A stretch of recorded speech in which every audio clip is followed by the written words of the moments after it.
Good morning, Bacha. How are you?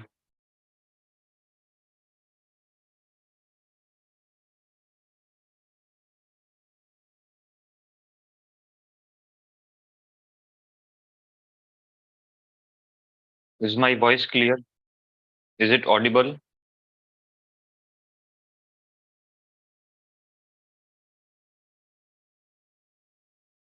Is it audible?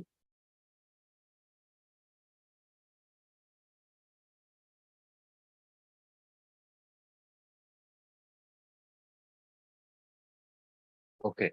I hope it's clear. So today's topic is two topics. Center of mass we have discussed in the previous lecture. Now in this chapter we are going to discuss about conservation of momentum and the collision. Two very important topics. So first of all, let's start with conservation of momentum. With the momentum, one thing that you know from laws of motion, or you can say second law of motion, you know that rate of change of momentum is equals to applied force. That's what you know, or everyone knows. Now, if I say on a system, if external force is zero, or you can say net external force on a system is zero, that means forces that are acting on a system are all internal. In that situation, momentum remains conserved. That means momentum of the body is constant or conserved. Or you can say initial momentum is equals to final momentum. Very fundamental thing. One thing that you should remember, forces or external forces must be zero. In that situation, momentum will be conserved or constant. Very fundamental statement. Now it has very, you can say lot of applications in calculation in numericals. So let's see about that. We will do some questions one by one. Very simple. Okay. It's easy to solve the questions rather than discussing a lot of things because it's a simple thing that we can easily do. Now, take around 30 seconds of time and solve this question. A man fires a bullet of mass 200 gram at a speed 5 meter per second. The gun is of 1 kg mass. By what velocity the gun rebounds backward? Easy kind of question. This is a gun, not really good. And from this gun, this is the initial condition of the gun. Now, finally, a bullet is fired.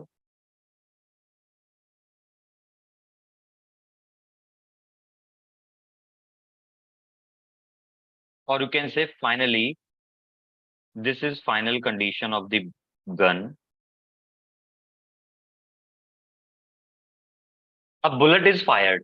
Let's suppose this is the bullet which is being fired from the gun. And this bullet moves with some velocity, and that velocity is 5 meter per second. Mass of the bullet is 200 gram. Can you say that this is 0.2 kg? Gun is of 1 kg. Now, initially, you can see that gun was at rest. Gun was at rest. Finally, the bullet is fired. The system, you can say, system is gun plus bullet. So the bullet is going rightward. Hence, the gun should come backward. This is called recoil velocity of the gun. If you fire a bullet, if bullet is going forward direction, then gun should come. It will give a jerk in the backward direction. This is known as recoil velocity of the gun. So by simple conservation of momentum thing, from conservation of momentum, anyone got the answer? What you can say, initial momentum is equals to final momentum. This is our initial diagram. This is our final diagram. So you can clearly see that initial momentum is zero. because nothing is moving. Final momentum, bullet is moving with 0.2 mass. Mass is 2, 0.2, and velocity is 5. Is it so? The gun is mass is 1 kg and velocity is v. But this momentum will be towards left because velocity we have taken towards left, that is minus. So by solving, you can see that v is equals to 1 meter per second, which is option number A. Any doubt in that? If you have no doubt, then we can move further.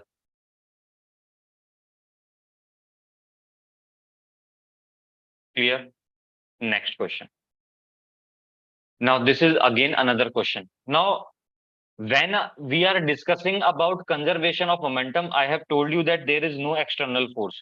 So one another kind of question, that explosion of bomb, explosion of rocks, in all these situations, bomb explodes due to its internal forces. Rock explodes due to its internal forces. So in these situations, the forces are internal. So we can ignore those. We can say that external forces is still zero. So that's why we can apply conservation of momentum. Very simple. Now, this is a good question. Try to attempt it as well. I will give you, how much of time I will give you? I will give you 40 to 50 seconds.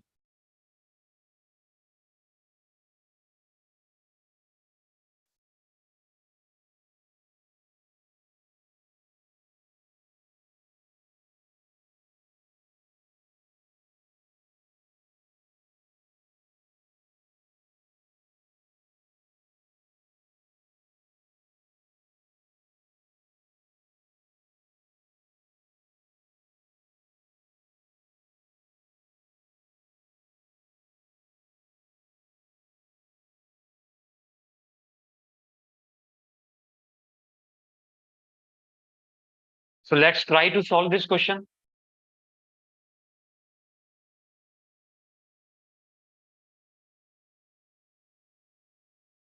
An explosion breaks a rock into three parts in a horizontal plane. Okay, that means situation is happening in the horizontal plane. Two of them go off at right angles to each other. The first part, the masses are given. So now listen. Let's suppose one part is moving in this direction, another part is moving in this direction. These two are perpendicular to each other, and the third part is moving in this direction. It's not mentioned. So rather than drawing these masses like this, I will draw them in as a point mass so that it will be easier for you to understand the situation. One mass is going this way, another is going this way, and third one is going this way. How I can choose that this third mass is going in this direction? So that momentum remains conserved. So that momentum remains conserved, I have chosen this direction. Because the net momentum, this is first particle, this is second particle. So the net momentum of first and second particle will be along this line. So the third momentum, if third particle or the momentum is conserved, then third particle should go opposite to that. That's why I have chosen that direction. I hope this point is clear why I have chosen third direction like that. Now some masses are given. The first part of mass 1 kg, this is of mass 1 kg with a speed 12 meter per second. This is 12 meter per second. Clear? And the second part of mass 2 kg, this is of 2 kg, moves with 8 meter per second. 8 meter per second. Okay. If the third part flies off with 4 meter per second, this is 4 meter per second. Then its mass is not given. So let's take its mass as m. Let's consider its mass as m. So now we need to apply conservation of momentum. Now, one thing to be remembered, if I tell you in the previous slide, I have told you this one, that if x external is 0, momentum is conserved. So now listen to me one more thing here. If force in the x direction is 0, then momentum is conserved in x direction. If force in the y direction is 0, then momentum is conserved in the y direction. That means momentum in every axis, whether it will conserve or not, depends on the forces on each direction. That means you can take momentum separately of the axis. You can take momentum separately about each axis, about x axis, about y axis, and about z axis. If I talk about, there are two directions. One particle is moving in x, another is moving in y. So I am choosing conservation of momentum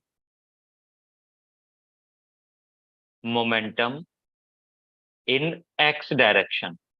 Let's take about x direction. So before moving that, you can see that, let's suppose this is our y-axis and this is our x-axis. Clear? Horizontal line is x-axis, vertical line is y-axis, and let's suppose third particle is moving at an angle theta. Third particle flies at an angle theta. Is it clear till now?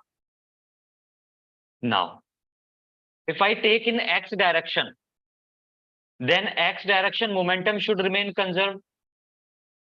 Initial momentum of the rock is 0. It was at rest. So initial momentum is 0. So final momentum, if I take about in x direction, so initial momentum P initial is equals to P final. About x axis I am taking. So initial momentum is 0. Final momentum in x direction. Particle 1 is moving in x direction. Its momentum is 1 into 12. Clear? And this 2 kg particle or second particle is moving in y direction. If it is moving in y direction, then it means its momentum in x direction is 0. So it is eliminated. And third particle is moving along this direction. So its momentum along the x-axis will be this one. That is 4m sine theta. Its momentum is what? 4m. And component, if you take, it will become 4m sine theta. So that is minus 4m sine theta. Why I have taken minus? Because its momentum is towards left. So from this, you can say that 4m sine theta is equals to 12. Let it be equation number first. Now again, conservation of momentum, if I take in y direction,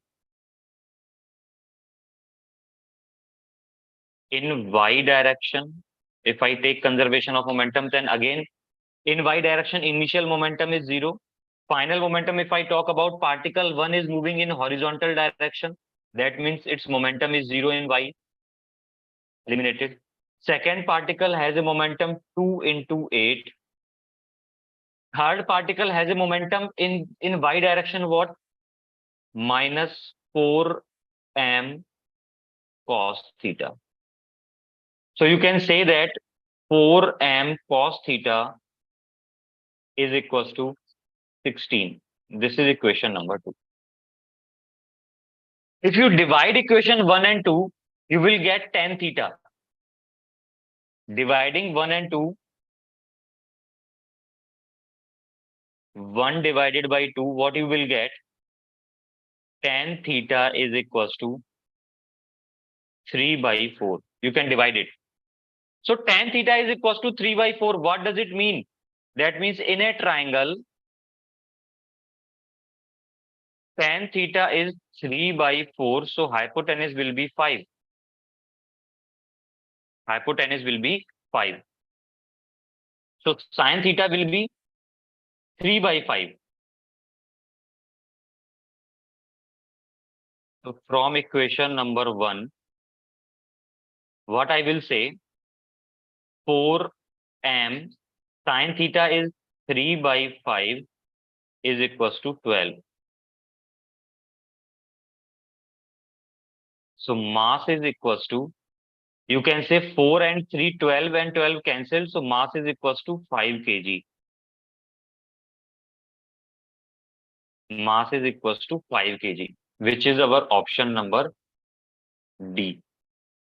Now, there are a lot of things that you can learn from this. One concept that you can learn is when particles are moving in different directions, either in X or in Y, or anywhere in between them, then you can choose conservation of momentum separately for X-axis and separately for Y-axis.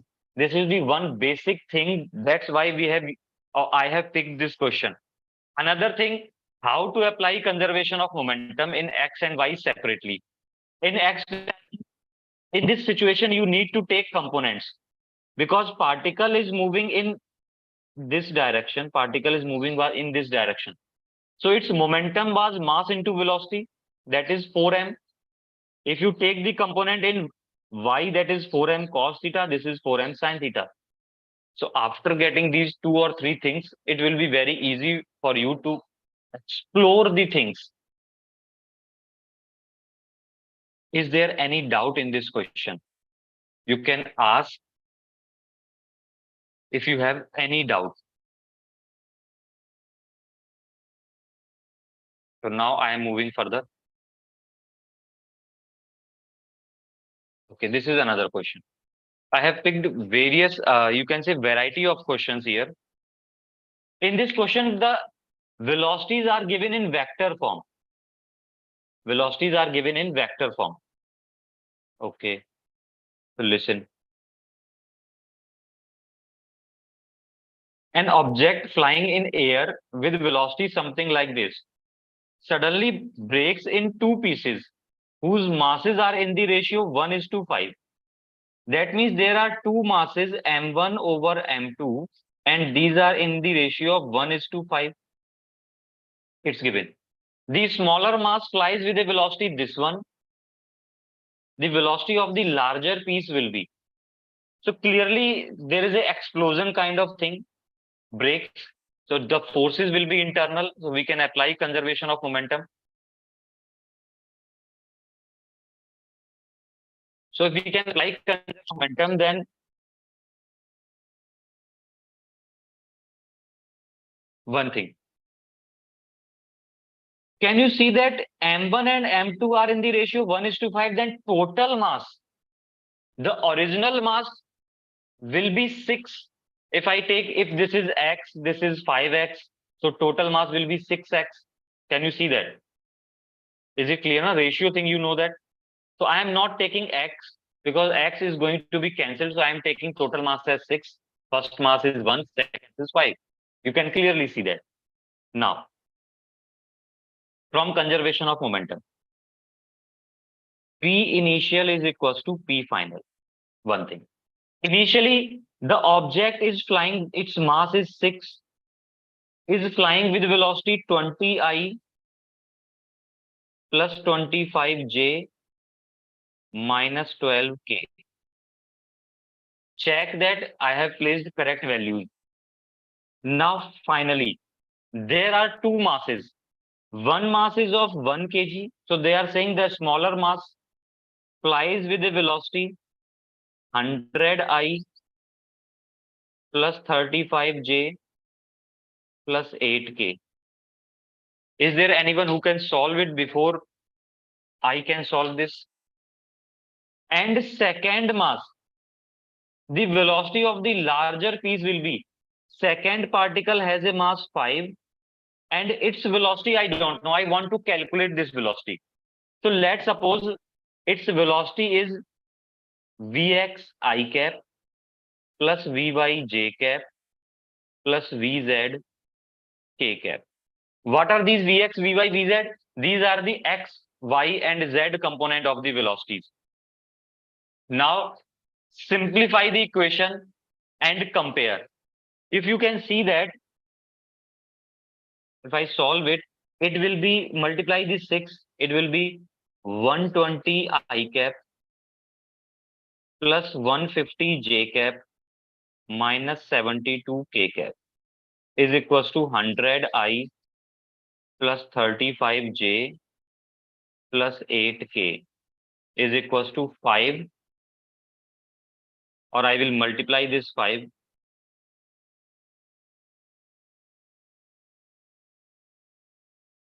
5 Vx I cap plus 5 Vy j cap plus 5 Vz k cap. It's a very simple thing. You can see that. Now collect the I and j and k one side. Okay, Veena is saying A.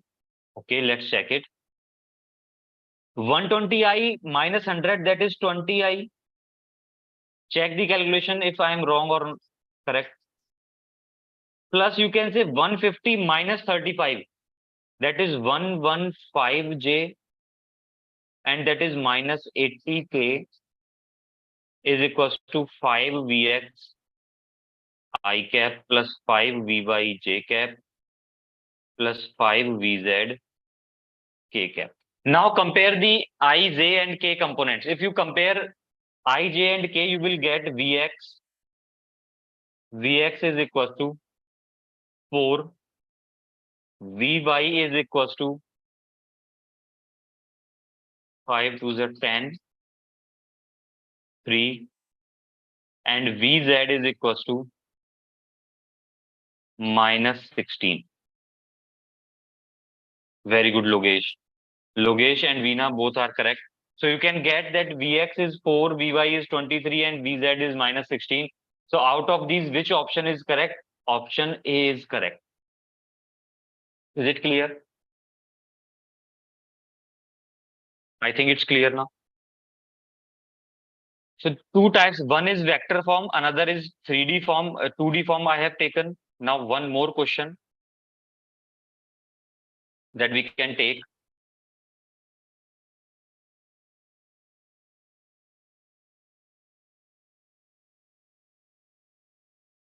Solve it, try to solve it 30 to 40 seconds.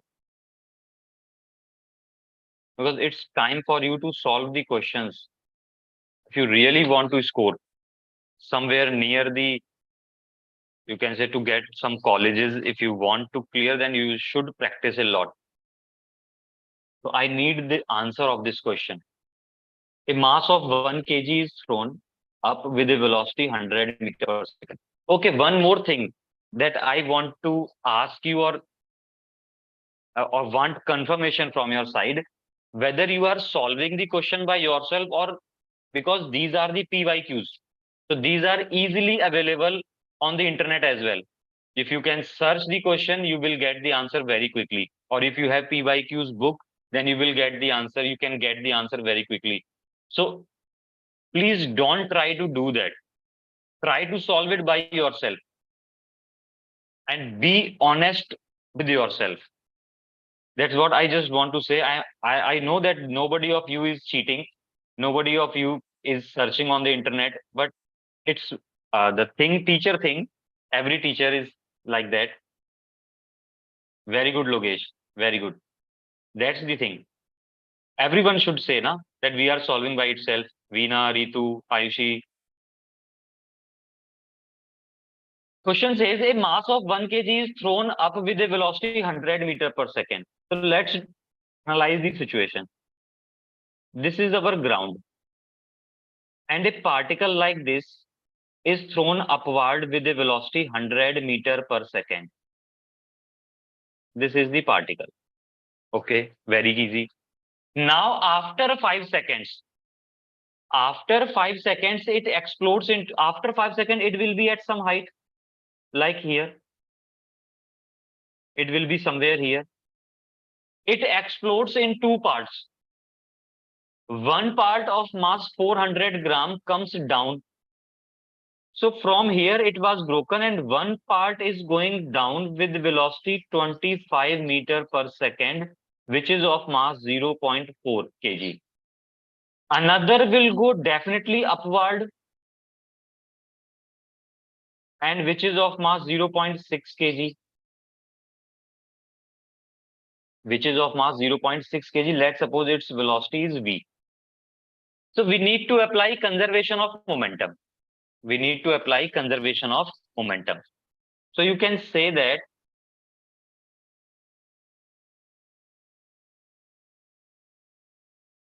original velocity,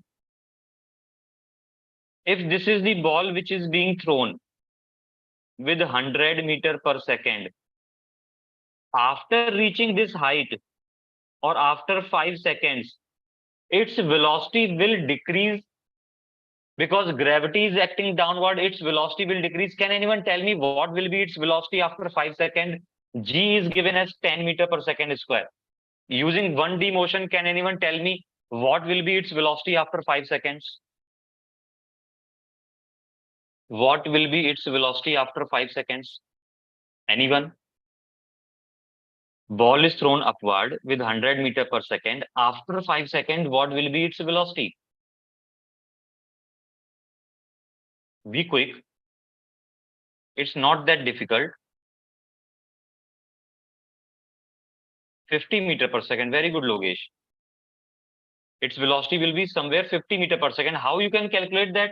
V equals to u minus gt. Very simple equation. V equals to u minus gt. You can calculate. So its velocity is 50 meter per second. And its mass is 1 kg. Clear? Now, if I apply conservation of momentum, P initial is equals to P final. Initially, ball was going upward with 50 meter per second. So its momentum is m into v. You know that momentum is mass into velocity, that is 50. It's moving upward. That's why I have taken it positive. Is equals to final momentum. Finally, there are two particles. One is going down, one is going up. The particle which is going up has a mass 0.6 and velocity v. And the particle which is going down has a mass 0.4 and velocity 25. So if you simplify this, that will be 0.6 v is equals to, this term will become, you can say 10. This is 10. It will go there. It will become 60. So v is equals to 100 meter per second. V is equals to 100 meter per second, which is option number C.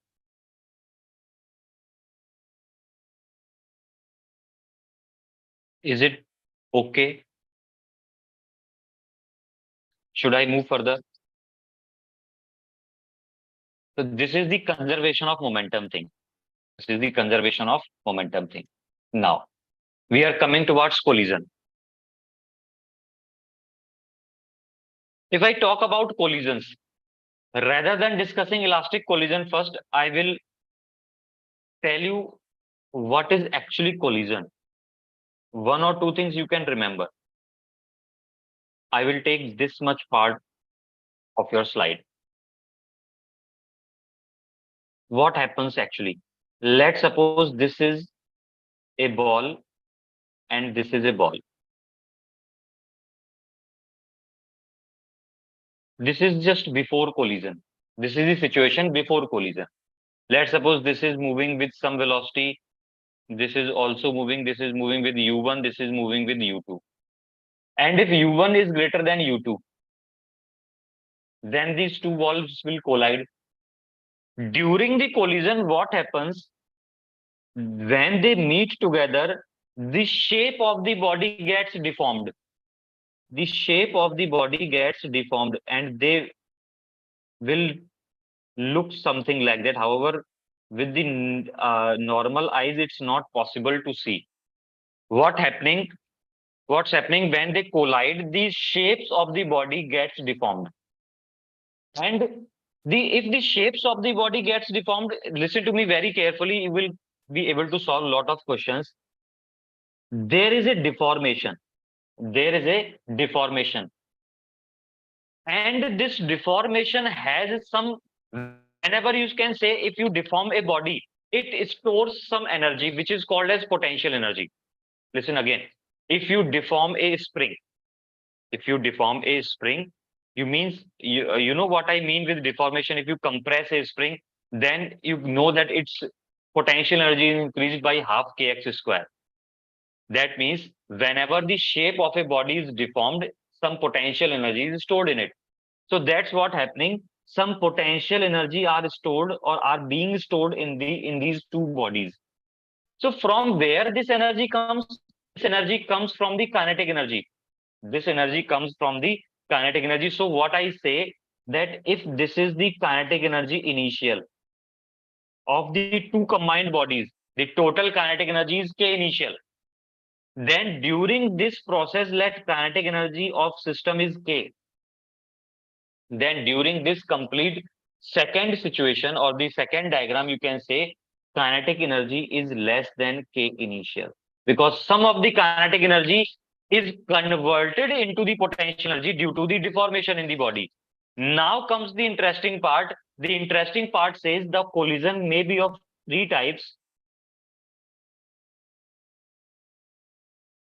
Collision may be of three types. One is elastic collision, another is inelastic collision, and finally there is partially elastic collision. Partially, you can say partially elastic or partially inelastic. Both are the same things. First of all, they collide. After collision, the bodies get deformed. Till now, everything is same. Now, three situations may arise. One is elastic, one is inelastic, another is partially elastic. So when collisions are elastic, then these bodies regain their shape. And if they regain their shape, that means the potential energy is eliminated. Are you getting my point? If what if I say that potential energy is due to the deformation, and if deformation is completely eliminated, then potential energy will again become zero. And if potential energy is again becoming zero, that means kinetic energy initial is equals to kinetic energy final. Is it clear? Till now, everything is clear. During inelastic collision, bodies do not regain their shape. Mark my word, I am not writing, but I am saying that in elastic collision, bodies do not regain their shape. If they do not regain their shape, that means less potential energy. This potential energy is coming from the initial kinetic energy. That means kinetic energy initial is always greater than kinetic energy final. Kinetic energy final. And another thing, if they are not regaining their shape or they are not trying to regain their shape, that means they will stick together. That means they will stick together. And kinetic energy is greater than final kinetic energy initial. Partially elastic collision means they will try to regain their shape, and somewhat they will regain its shape, but not completely. So in that situation, still there is some deformation. So kinetic energy is again less than, or initial kinetic energy is greater than final kinetic energy again. But this time, this loss in kinetic energy is very small, because some of the kinetic energy is regained, because bodies try to regain their shape. They will not stick together, not stick together. They will not stick together. Using these phenomena, if you can understand, if I say, if I ask a question, during elastic collision, answer me. During elastic collision, kinetic energy remains conserved. True or false? Should I write the question or you are able to understand? If I say during elastic collision, kinetic energy remains conserved. Say true or false. Anyone? Veena is saying true. Okay. Anyone else?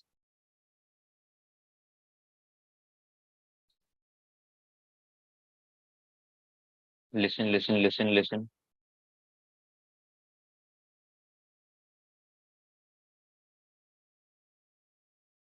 Okay. If they are talking about during elastic collision, that means before collision, during collision, and after collision. That means in complete process, they are asking that kinetic energy remains conserved. But you can see that before collision, kinetic energy is Ki, like this. This is total kinetic energy is Ki. During collision, they get deformed, and after collision, they again separated.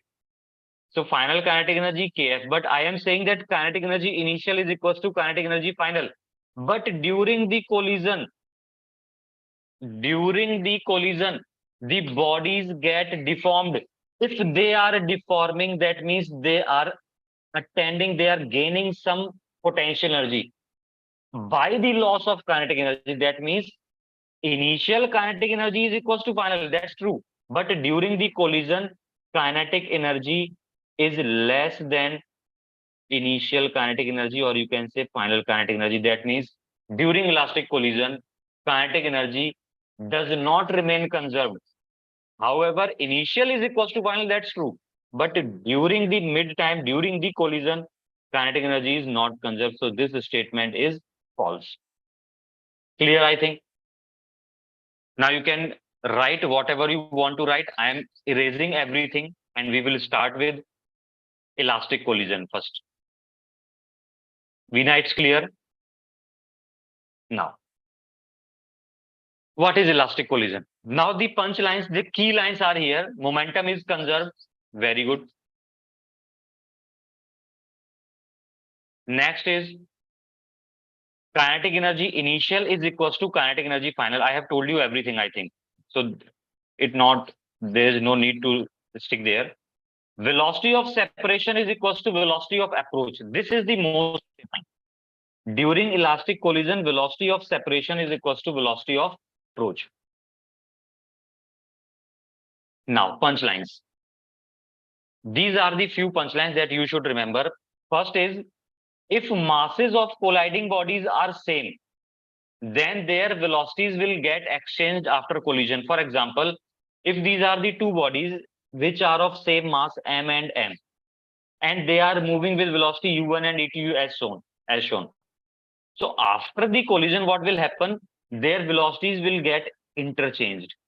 Interchange means you can see that u2 is with this one, u1 is with this one. For example, if I say this is these are the two bodies m and m. This is moving with 5 meter per second. This is moving with 2 meter per second along the same direction. What will be their velocity after the collision? So after the collision, you will, let's suppose this is A, this is B. This is A, this is B. What will be the velocity of A after the collision? What will be the velocity of A after the collision? They will get exchanged.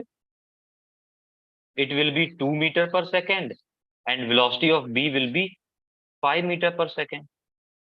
Clear? For identical bodies, for two bodies of same mass, if they collide elastically, I am talking about elastic collision. Mark my thing, mark my word. So their velocities are interchanged. Clear this point? And remember this, it is very useful. Next is when a light body, this is approximate result. When a light body strikes a heavy body and heavy body is at rest, then the lighter body returns back with the same velocity. Listen, you can see that. For example, this is a heavy body which is at rest, and there is a lighter body which is coming towards it with some velocity u. So after the collision, heavier body will again still remain at rest, but lighter body will return back with the same velocity. This is the situation. You can assume it with the ball. With the ball, if you strike a ball on a ball, okay, ball and ball, you can understand that. If you are throwing it with 4 meter per second and collision elastic, then this ball will return with 4 meter per second. Because ball is not going to move. Ball is very heavy as compared to the ball. So ball will return back with the same velocity, assuming the collision to be elastic. Clear? Move further. Third punchline.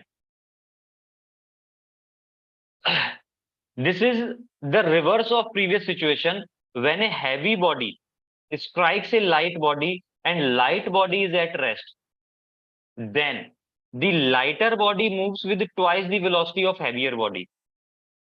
Listen, this is the situation. Lighter body at rest, heavier body is moving with velocity u. So after the collision, what will happen? It will continue to move with the same velocity, but lighter body will move with double the velocity. Lighter body will move with double the velocity. Easy things you need to remember. You can remember. It's not a difficult thing. I think it's clear now. Moving further. Completely inelastic collision. So in completely inelastic collision, I have told you, bodies do not try to regain their shape. They will just stick together. They stick together with each other and move together. Very good. For example, this is M1, this is M2, moving with velocity U1 and U2. After collision, what will happen? They will stick together and move with a constant velocity or same velocity. Let's suppose this velocity is v. Clear? During the collision, there is no external force, so momentum will remain conserved. Momentum is conserved in every collision. So momentum is conserved. But kinetic energy is decreased. You know that kinetic energy is lost. Why it is lost? You know that it is converted into potential energy. So you can say kinetic energy initial is greater than kinetic energy final. I think everything is clear in this slide.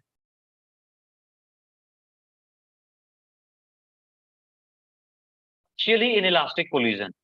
In partially inelastic collision, bodies do not completely regain their shape. They try to regain, but not completely.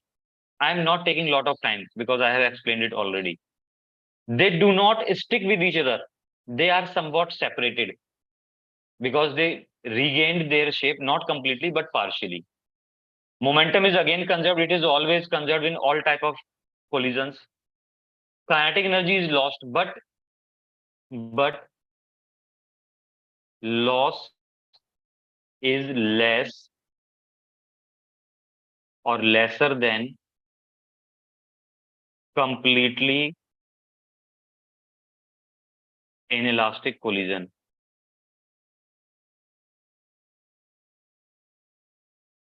In completely inelastic collision, loss is more.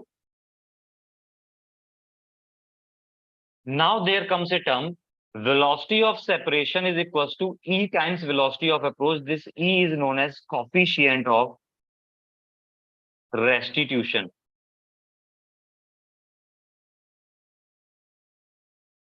Coefficient of restitution. Now few punchlines that I will tell you. One punchline is, listen. This is very famous question. I have explained it to you during the test discussions as well. One ball is dropped from this or you can say dropped from a height h. After the collision with the surface, this collision is partially elastic or you can say partially inelastic. It rises to a certain height. It rises to a certain height. So two things that can be asked from here. One is, what is going to be the height after first collision, after second collision, or after nth collision? So they may ask you the height. So I will tell you the relation. Height after nth collision, n is the nth collision, is equals to e raised to the power 2n h naught. Let's suppose this is h naught initial velocity. One relation that is very familiar you should be, and I have explained you during the test discussion as well lot of times. So height after nth collision is e raised to the power 2n into h naught. E is the coefficient of restitution. N is the number of collision. After which collision, h naught is the initial height or original height. Second thing that can be asked, that what will be the velocity of the ball after fourth collision, after second collision. So they may ask you the velocity. So I will tell you velocity after nth collision is,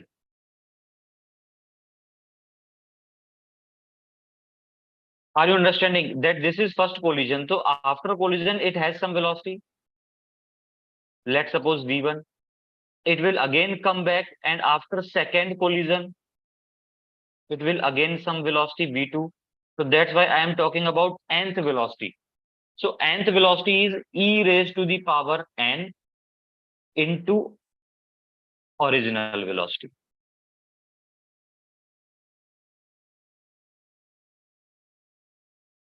Or I will rather pick a very good term here, that is v naught. Now try to understand what is the term v naught. This v naught is the velocity of ball of particle जो भी है just before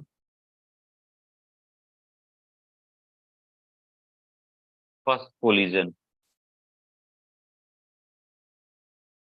It is the velocity of the ball just before first collision, and just after first collision it will become e raised to the power n v naught. After second collision, e raised to the power n की जगह if you can place 2. Is it clear now? I think it's clear. Now there are few questions.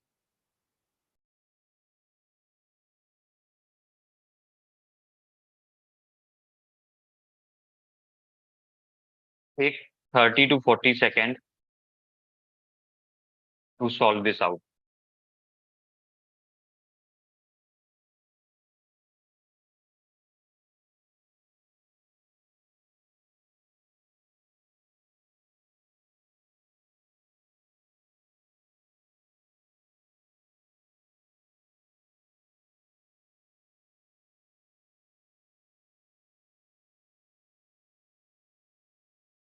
They are saying a block having mass m. This is a block having a mass m collides with another stationary block having mass 4m. So this is another block of mass 4m. It is moving with this one, and this is at rest. The lighter block comes to rest after collision, and initial velocity of lighter block is given as v. And after the collision, lighter block comes to rest, and larger block definitely will be moving with some velocity. Let's suppose its velocity is v dash. Then the value of coefficient of restitution they are asking. Coefficient of restitution. So first thing is that, anyone solving? First of all, just apply conservation of momentum and you will get the velocity of the particle after the collision. This is 4m. So P initial is equals to P final. This is conservation of momentum. Initially, there are two particles. Let's suppose this is particle A, this is particle B, particle A, particle B. So initially, momentum is m into v. Finally, momentum is 4m into v dash. Is it clear? Because particle A is at rest after collision, so its momentum is 0. M and m will be cancelled. So v dash is equals to v by 4. V dash is equals to v by. Is it clear? Now, coefficient of restitution is what? Coefficient of restitution is velocity of separation divided by velocity of approach.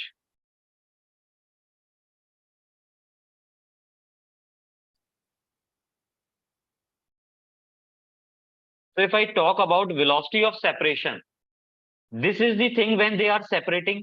They are separating. This is at rest. This is moving with velocity v dash. So they are separating with the velocity v dash.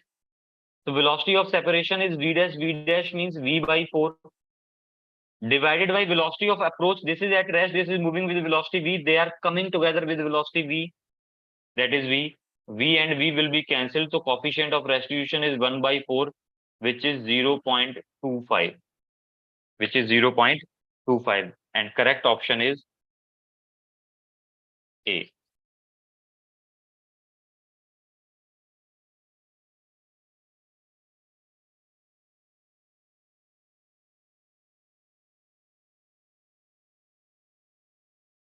This is the same question, so no need to solve it. Answer this question. And if you can answer this question within 10 seconds, then it will be very good.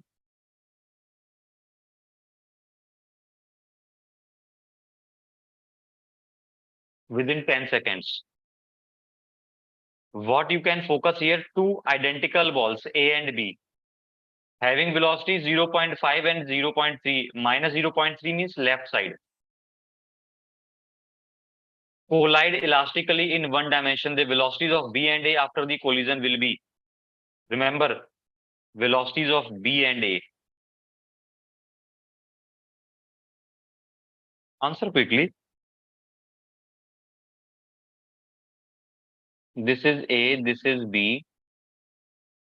A has a velocity 0.5, B has a velocity 0.3, because minus means left side. Now, after the collision, they are identical. So after the collision is also elastic. So after the collision, their velocities will get interchanged. Matlab A will get the velocity of B and B will get the velocity of A. So they are asking the velocities of B. They are asking for B first. That means 0.5. And for A, this is minus 0.3, which is option number B. You would have answered.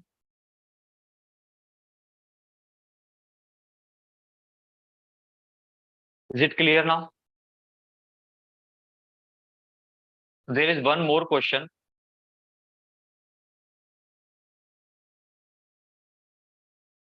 Okay, let's solve it. After that, we will end the class. Listen. A rubber ball is dropped from a height of 4 meter. This is dropped from a height of 5 meter. Sorry, 5 meter. On a plane. On bouncing, it rises to a height 1.8 meter. It bounces to this height. This is 1.8 meter. The ball loses its velocity on bouncing by a factor of. That means from here to here, how much velocity it loses?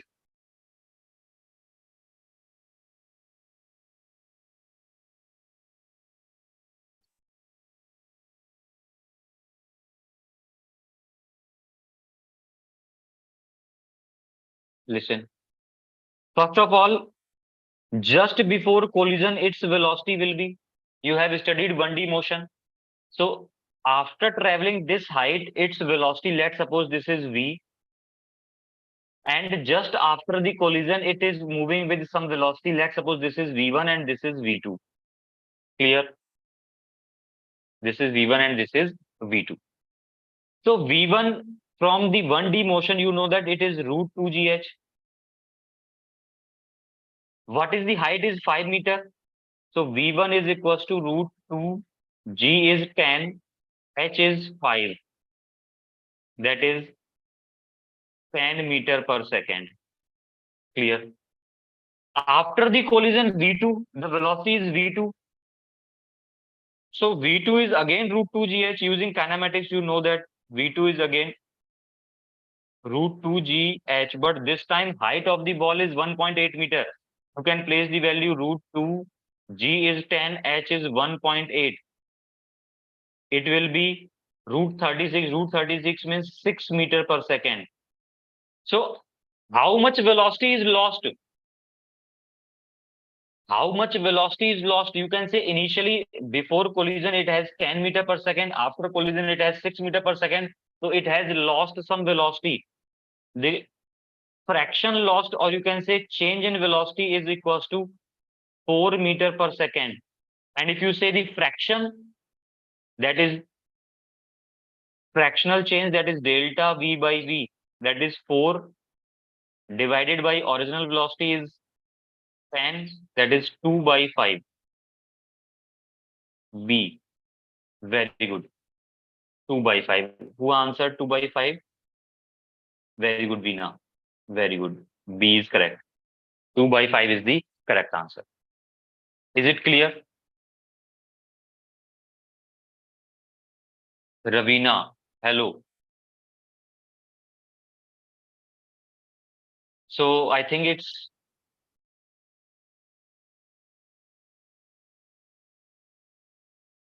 time to end the class. Bye, everyone. Thank you.